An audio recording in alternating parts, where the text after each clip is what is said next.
Rarely is the question asked, is our children learning? My fellow Americans. Corporations are people, my friend. Our country is in serious trouble. I never sent any classified material. Man is not free unless government is limited. Bringing you opinions on historic, current, and international politics. Welcome to the Unnamed Political Podcast.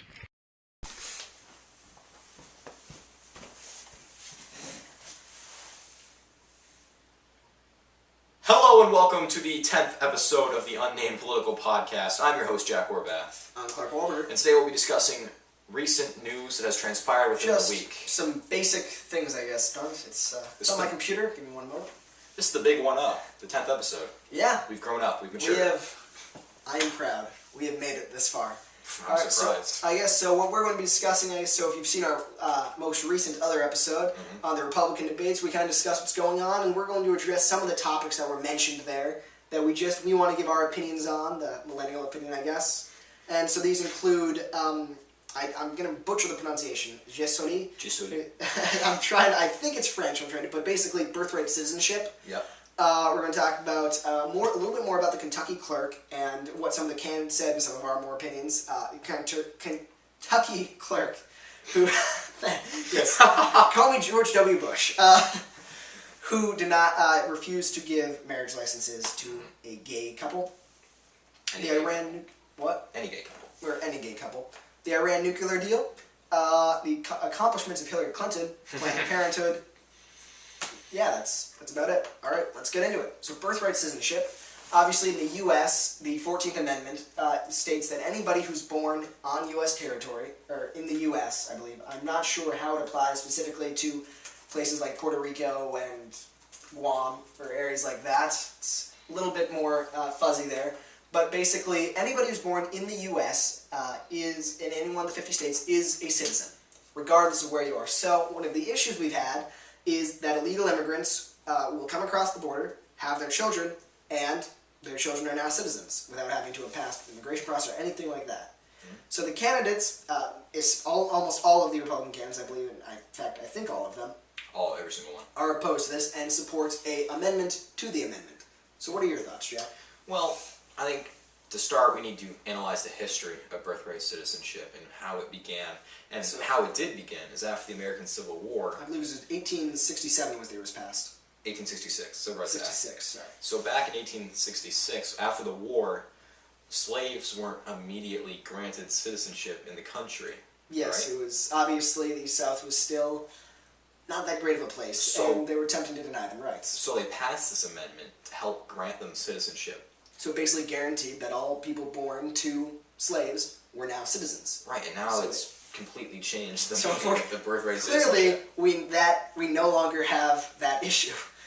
No. So I feel. So you think that they should alter? I think they can alter the meaning, because now it's being interpreted as you can come here, have your baby here, and then you're a citizen. And it's not just illegal immigrants. We're seeing this with individuals from China who come to have their babies. Referencing the globe, you want to spin that to China for us? Oh boy. Oh yeah. From right over there, if those of you can see it. You can. Barely. It's up there somewhere. Yeah. Sorry, but hope you enjoyed the globe. But with things like that, that's now being abused by lots of people, and I mean, and Donald Trump, he made up an excellent point. I can't believe I'm saying that. He brought up a very intelligent point. That the majority of countries on Earth don't offer birthright citizenship. We have, if you'd like to get the list on that. Socialist European states. Yes, the hardcore Nordic countries that don't even offer this. Don't the hardcore left right citizenship. Yeah, it's most countries don't do this, and the U.S. I feel should join these. It's it's the reason that it exists is because we wanted it. We wrote it in the 1860s, and it no longer applies to what's going on yet. India has banned birthright citizenship, and most countries in Europe, like the United Kingdom, have restrictions on birthright citizenship. While in America, it's completely. There's no consequences. There may be. I don't know if you should turn it off entirely. I don't really see any good reason to keep the birthright citizenship clause, but it's hard to take away the amendment. So yes, obviously, I don't think you should. It. Well, obviously, I don't think you would repeal the amendment because I don't believe that's the only aspect of the amendment, or is it? I don't believe so. I don't believe it's the only aspect of the amendment. So I think obviously, amendment to the amendment, I suppose, is how you'd say it. But, so I believe that's kind of what we really need to see. Because it's unfortunately, it's just kind of getting to the root of the illegal immigration problem, where you can now people are just finding loopholes, and you can now, without having to do anything, can now take advantage of American taxpayer dollars in services and other things. Like healthcare. Obviously, somebody can cross the border, have their baby in an American hospital, which is that whole operation would be paid for by Americans, to then have somebody, I guess, through a loophole in the law, become a citizen, which I just think there's no way you can really, it's not defensible. We need change. President Obama, we need change. And it will come with a Trump presidency. So yes, if the Trump presidency occurs, we can hope for a brighter future after the world gets destroyed. Yeah, for real. Yes, so obviously that is one of the very few Trump points that I would say I fully agree with, that he made, and that I'm surprised they made, which is also with Trump's recent newfound knowledge, or lack thereof, of foreign policy. I'm surprised that he learned this. Yeah, for real. He doesn't know anything. He gets his military knowledge from the movies and TV. But remember, he went to a military school, so he has more military training than most of the guys who are in the military, according to Donald Trump. Did he really say that? He legitimately stated that he is as militarily trained as people in the military because he went to a military-themed school. And then he was a draft dodger in college, so... Yeah. Alright, so we are opposed to the Donald, and... For the most part. Not everybody is, particularly people in Kentucky. I'm just saying that because he's very popular down in the southern portion of the U.S. In the southern regions, he is very popular down there. But in the southern regions, a Kentucky clerk recently, as we stated in, I believe, one of our 3 videos ago? One of our more recent episodes. In one of our more recent episodes, we discussed how a Kentucky clerk denied giving marriage licenses to a gay couple, and she was then in prison for that. So the candidates addressed this quite a bit. One of the more extensive addresses of this was actually not in the main debate, but in the junior debate. Yeah. Where I'm trying to remember specifically who got. I can't remember the question, but I remember Jindal, Pataki. They all definitely put in their 2 cents on that, and I think that I keep mispronouncing his name. Pataki. Is that Pataki? I don't even know. Yeah, I'm sorry. Don't take my word for it. Yeah, don't take my word for it. Well, I used to. Thankfully, I don't anymore. But when I first heard it, I thought Fiorina's name was Fiorina, last name. He doesn't even appear on the polls. But basically, he has stated that he would have fired her. Which, do you think... I would have fired her, too. You would have fired her. So, Jeb Bush has stated she shouldn't have been fired, and that there should have just been somebody else there. Do you think that's a better opinion, or do you think... I unfortunately think, though, that is your job, and if you aren't willing to do your job for moral reasons... You need to go. You need to go, because, I mean, that's unfortunately just how it is. Yeah. If you can't do your job based on religious reasons, you should get a different job. Right. So she had a religious obligation. And I think this applies to all religion. This isn't just in this one scenario. I think regardless of it, we need to enforce that. And I hope this doesn't come back to bite us. She must have known running to be like the clerk of this county, democratically elected. She must have known that she would have to issue marriage licenses eventually. Was she elected before the Supreme Court decision? She was elected in early 2015. I want to say January. So actually, she wouldn't have had to. And she was a Democrat. She is a Democrat. That's the other interesting thing. She is a Democrat, which is very surprising. Yeah. She's probably been expelled from the party now, but it is. I don't think we should just be like, oh, she's a Democrat, so you can't be arguing against this. But I just think she should have been. If you aren't willing to do your job, so I disagree with Jeb Bush on this. That there shouldn't have been somebody else to do it. Again, any and all opinions we have on the show are subject to change at any time. Due to the naivety. Yes, if it is wrong, we were simply young and misguided youth. If it's right, we were intelligent from the very beginning. And we'll take credit. Yes, we intend to exploit these as much as possible. But yeah, I personally think she shouldn't have done that. I think a compromise, I guess, is what Jeb Bush said, although he didn't propose this as a compromise, but it was more... Then get somebody else there who is willing to issue those marriage licenses. If the county clerk isn't willing to, then there should be somebody else who is. I think that's an okay compromise, but then again, I think if you're running to represent the law, whether or not you agree with it or not, like I personally, I disagree with the Supreme Court's ruling on marriage. Say what you... I was a proponent of taking... I believe government shouldn't have anything to do with marriage. I believe any two individuals, regardless of gender or or sexual orientation should be able to apply for the benefits that we now give to married couples. And if you choose to call your relationship marriage, call it marriage. My favorite libertarian. I think I don't think I'm a huge libertarian, but I think this is one of my more libertarian opinions. Yeah, well, I mean, So say what you want. But yeah, so you support you're more of the liberal on this one, I guess. Normally, I think I'm the more moderate, but I guess you're the more moderate on this issue. I don't know. I wouldn't consider it more moderate. I consider him a tiny bit more libertarian. You think I'm more of a libertarian than you are. Yeah, I think on the most part, he's more of a libertarian than me. But I'd say I might be slightly more conservative. Okay. Socially, but this is something that I barely know about, but it entices me enough to talk about it. Yeah. So one of the other issues that was addressed during the debate was the Iran nuclear deal, which now seems inevitable. Sadly. Yes. I believe I've seen this in other files. I have an 8-page essay on why we shouldn't be doing this deal. I wrote it last year. And it is a bad deal, and with the candidates, they are all virulently, and I'm probably butchering the pronunciation of that word too, I think you got it right. but extremely opposed to that deal. And with that, how do you think the deal is going to affect the future of the U.S. in terms of foreign policy? I think it's leading us I'm basically to demise. I almost want to I say think that. this is That's a I think radical that's- opinion. I think you're putting it really radically, but I think that is the way you need to say it. I mean, we're basically telling Iran We got nothing out of it. we're willing to just Appease. we're willing to appease. Haven't we seen this before? Yeah, we World have. War II. Well, actually, right before World War II. Technically right before World War II. Yes. But you get what I'm saying. Yeah, we're referring to the Munich Pact, of course. You get what I'm saying? John Kerry. Sorry, we're back. We just had some technical difficulties. Fun times. Battery died. Yeah, so I mean, when we were talking about what we left off on was I said that John Kerry and Hillary Clinton were tied for the worst secretaries in modern history. I changed from modern history because I know there's probably been some really crappy ones. I would definitely disagree in terms of all What do you say history. in modern history? In modern history, fortunately, I don't know enough about. I only really know the big names, Secretary of State. I would need to do more, but I would not say that they're the worst in all of history. That's modern history. Modern history, possibly. Maybe. All history, no. Probably. Alright, but with the Iran deal, it's just, we were discussing how we get nothing out of it, and it shows, and we keep mentioning this in a ton of our podcasts, we are not big fans of Obama and his foreign policy. We lift off the sanctions.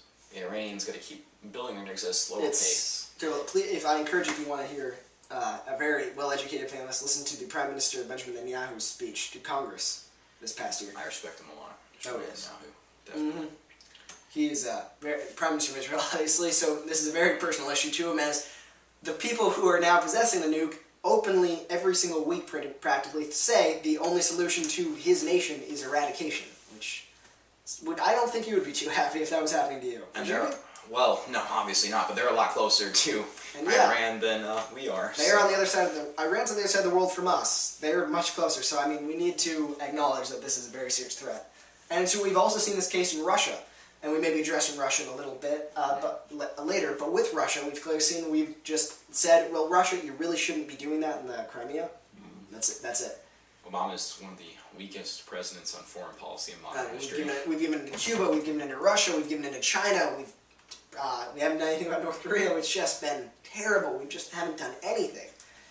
Not that I think we should have been going to war this whole time, but we should have at least been standing up to these people and showed that America, we are the greatest country on earth. We are the most powerful country. And we are not Don't afraid to mess stand with up. us. Yeah, so it's clearly been seen. But now if we want to keep talking about Russia, so obviously, I keep saying obviously, but it's probably not obvious to you, the viewer, but Russia has started to have a buildup of troops in Syria. Well, that's Yes, the same region of the world where a bunch of American troops are and probably will be going in the not too distant future.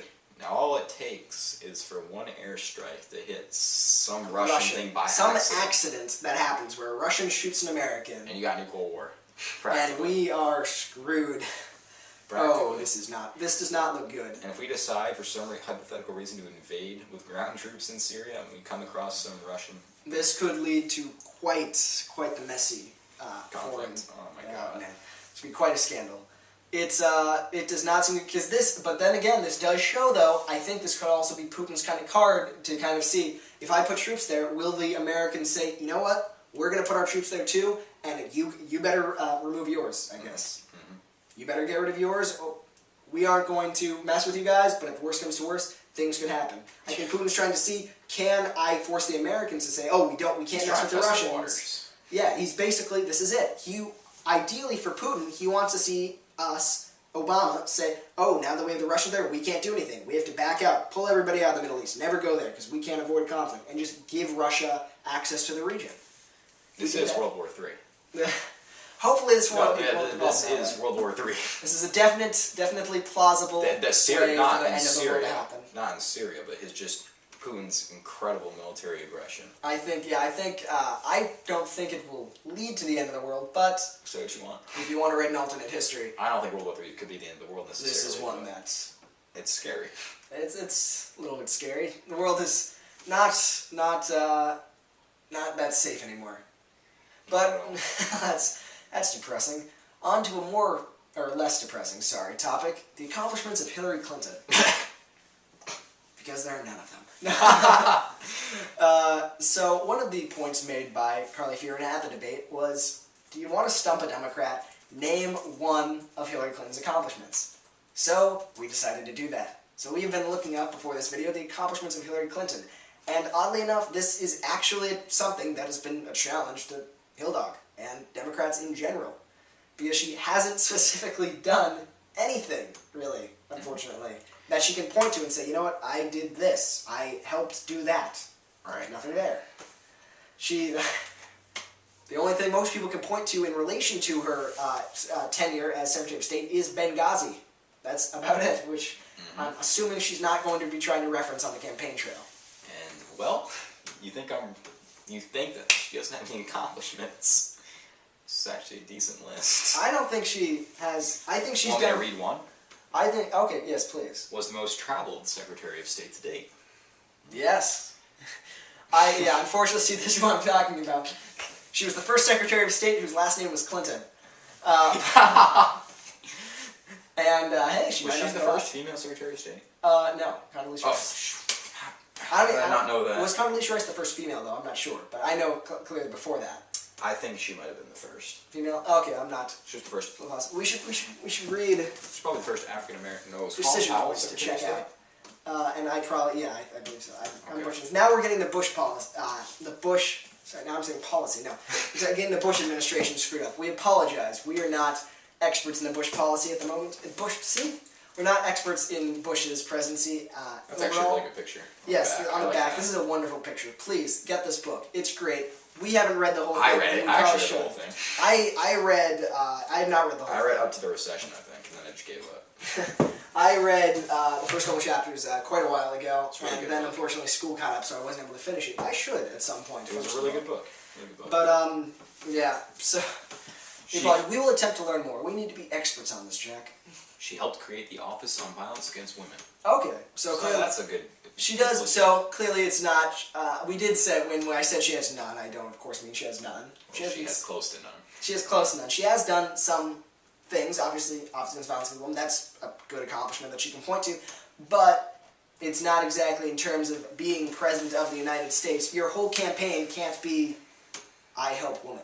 That's a very good point to your campaign. That should be on every single candidate's campaign. But that only gets 50% of your voters. Well, it's not just that. I think that that shouldn't be a man woman. But it's just your campaign can't solely be, what have you done in the past? I helped women. Right. It needs to be, like I think Jeb Bush probably has one of the most accomplished track records in terms of that he's been pointing to a little bit too much, I feel. That's just kind of, I feel like his automatic response is, well, in Florida we did this, and we did this, and we did this, and we can do that in the U.S. Like, I think he was one of the best governors. He was one of the best. He's done great things, but I think he needs to start to diversify his answers, I guess. Oversaw free trade agreements with our allies such as Panama, Colombia, and South Korea. Okay. So I guess she has something under her belt. She's at least been able to in Latin America, but she hasn't really been emphasizing that in the campaign trail so far. Almost none of the candidates have, which I find very disappointing. Most of the candidates are still so caught up in attacking each other and trying to win over like issues that don't really matter in the long term of America's impact on the world, I suppose. Where it's like nobody really cares about Donald Trump and his specific record on this particular thing while he was in, I guess while he was CEO of his company. Right. Those like certain issues like that don't matter. We should be saying, what is Donald Trump going to do about America, not what he's done, like that sort of thing. Right. Like I think because he doesn't have any strategy, that's why he shouldn't be running. He doesn't have any And strategy. I think based no on policy. Hillary Clinton's not that great tenure as Secretary of State, Not that great. she should not be president. Definitely not. Yeah. Definitely not. But all right. So you think that kind of covers most of the topics? Yeah, I think we did a good length Yeah. podcast. We're This kind of is making our podcast a little Trying bit to shorter, make it shorter so you can listen to them and and enjoy them. Hopefully. yes, you can look at our beautiful faces too now. So what's not to like? Exactly. Yeah. I think we did good. I think this was a good episode. I hope you enjoyed. We're gonna try to keep these shorter, keep them more topical in the future. Got the overthink episodes Again? that we talked about Yes, previously. overthink episode. If you saw our most recent episode at the end, we discussed our plans for the future. We're gonna have a random episode where we just talk about random stuff. Yes, and That's please what tell I'm us what into. you think and what we should do in the About future in the any of comments them. below. Yeah. We hope you enjoyed. I'm Clark Wahlberger. I'm Jack Horvath. Goodbye. Thanks for watching. Okay, do you want to?